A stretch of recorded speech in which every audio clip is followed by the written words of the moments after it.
Tomato মাখা খেতে কে কে পছন্দ করো না বলো দেখি।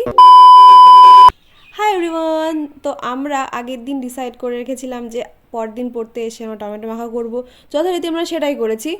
তো আমরা বাড়ি থেকেই টিফিন বক্সের মধ্যে করে টমেটো, তেঁতুল, লেবু পাতা, লঙ্কা, লবণ সমস্ত কিছু নিয়ে এসেছিলাম।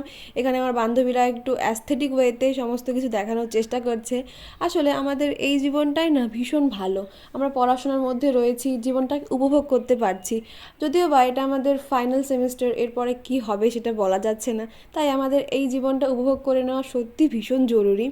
তো যথারীতি আমরা সকলে মিলে প্রচুর গসিপ করার সঙ্গে সঙ্গে টমেটো মাখাটা করছিলাম লঙ্কা দিয়ে, লবণ দিয়ে আর তেঁতুল দিয়ে। এত ভালো লাগছিল দেখতে না, আমার মানে তরই সইছিল না যে কখন এই তেঁতুল মাখাটা, টমেটো মাখাটা খাবো। এত ভালো লাগছিল দেখতে।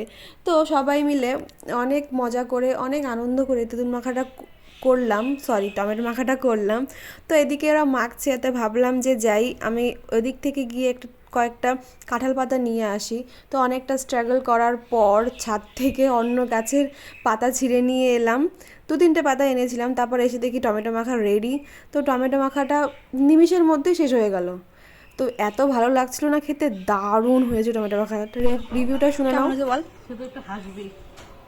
খুব সুন্দর হয়েছে টমেটো মাখাটা, কিন্তু একটু ঝাল কম হয়ে গেছে আমার মতে। তোমরাও বানিয়ে খেতে পারো বাড়িতে। তোমাদের কার কার আমার মতো টমেটো মাখা খাওয়ার পরে ঝোলটা খেতে ভালো লাগে অবশ্যই কমেন্টে জানিও। বাই।